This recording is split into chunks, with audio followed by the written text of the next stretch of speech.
दोस्तों, कभी कभी ना इतिहास हमारे बिल्कुल पैरों के नीचे छिपा होता है। बस उसे खोजे जाने का इंतजार होता है। आज हम चलेंगे कर्नाटक के एक छोटे से गांव लकुंडी, जहां हाल ही में हुई एक खोज ने एक भूली बिसरी कहानी को फिर से सबके सामने ला दिया है। इसे स्वर्ण नगर या गोल्डन सिटी के नाम से जाना जाता था।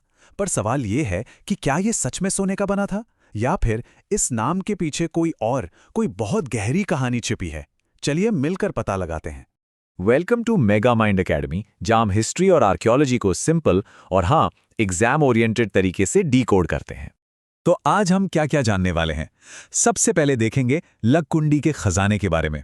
फिर जानेंगे कि इसे गोल्डन सिटी क्यों कहते हैं, यहाँ के साम्राज्यों की विरासत, मंदिर और बावड़ियां, दबे हुए शहर का राज, और आखिर में इसके संरक्षण के लिए क्या हो रहा है।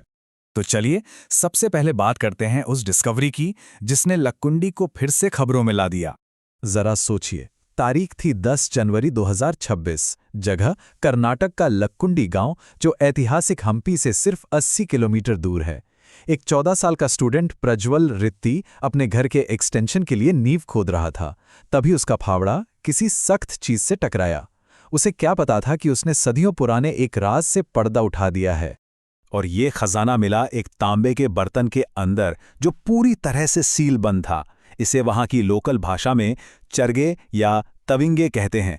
और ये बर्तन खुद इतना खूबसूरत है जैसे इशारा कर रहा हो कि अंदर कुछ बहुत कीमती है।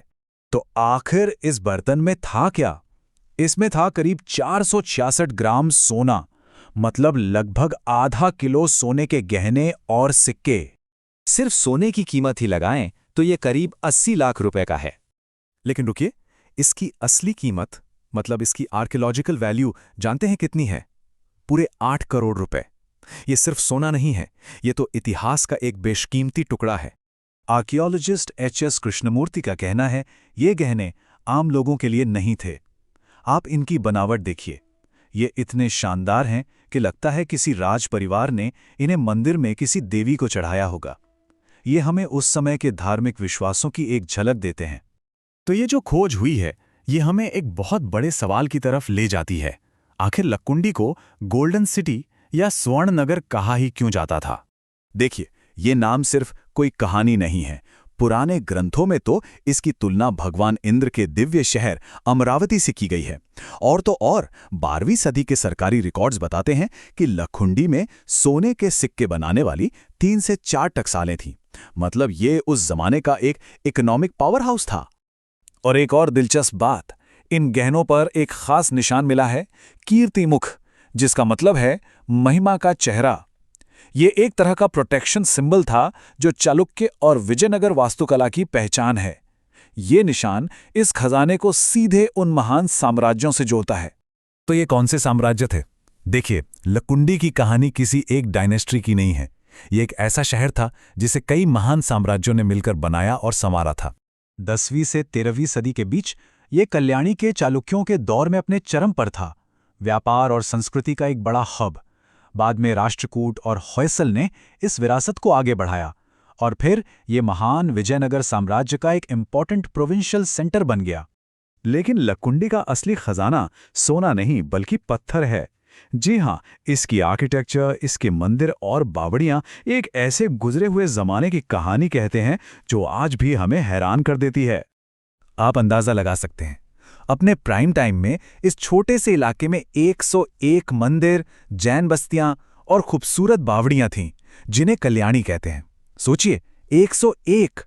सिर्फ ये नंबर ही इसकी शान और शौकत बताने के लिए काफी है। यहाँ बस्ती शब्द पर ध्यान देना जरूरी है, जिसका मतलब होता है जैन मंदिर। इतनी सारी बस्तियों का होना ये दिखाता है कि लकुंडी सिर्फ शैव और वैष्णव परंपराओं का ही नहीं, बल्कि जैन धर्म का भी एक बड़ा केंद्र था। कितना डाइवर्स रहा होगा यह शहर। लेकिन इस शानदार अतीत के बिल्कुल उलट आज की हकीकत एक बहुत ही दुखद कहानी बयां करती है। एक्सपर्ट मानते हैं कि आज का पूरा लकुंडी गांव एक प्राचीन शहर के ऊपर बसा हुआ है, जो जमीन से सिर्फ 6 फीट नीचे है। और त्रासदी ये है कि जानकारी की कमी के चलते लोग सदियों पुराने शिलालेखों को कपड़े धोने के पत्थर की तरह इस्तेमाल कर रहे हैं। प्राचीन मूर्तियों का इस्तेमाल घर बनाने में हो रहा है। कितना कुछ हम खो रहे हैं। हिस्ट्री और करंट अफेयर्स की तैयारी करने वालों के लिए ऐसी कहानियां बहुत इंपॉर्टेंट होती हैं। तो अगर ये एनालिसिस पसंद आ रहा है तो इसे लाइक ज़रूर करें और हमें कमेंट्स में बताएं क्या आपने इससे पहले लक्कुंडी के बारे में सुना था। लेकिन ये जो नई खोज हुई है, इसने एक नई उम्मीद जगाई है। तो सवाल ये है कि इस अनमोल विरासत को बचाने के लिए अब क्या किया जा रहा है? अच्छी खबर ये है कि 16 स्ट्रक्चर्स को ऑलरेडी प्रोटेक्टेड मॉन्यूमेंट घोषित कर दिया गया है। इधर उधर बिखरी मूर्तियों को बचाने के लिए एक ओपन एयर म्यूजियम बनाने की भी प्लानिंग है। और जो सबसे बड़ा विजन है वो है हम्पी और लक्कुंडी को जोड़कर एक वर्ल्ड क्लास टूरिस्ट सर्किट बनाना, ताकि इसकी कहानी पूरी दुनिया तक पहुंच सके। लक्कुंडी की कहानी हमें एक बहुत जरूरी बात याद दिलाती है कि भारत की मिट्टी में ऐसे न जाने कितने ही ऐतिहासिक खजाने छिपे हैं जो हमें हमारे शानदार अतीत से जोड़ते हैं। और ये हमें सोचने पर मजबूर करता है कि लक्कुंडी जैसी और कितनी ही कहानियां हमारे पैरों के नीचे दबी हुई हैं, बस इस इंतजार में कि कोई उन्हें खोजे और उनकी आवाज दुनिया को सुनाए। ऐसे ही एग्जाम फोकस्ड हिस्ट्री और कल्चर एक्सप्लेनर्स के लिए मेगा माइंड एकेडमी को सब्सक्राइब करना मत भूलिएगा। धन्यवाद।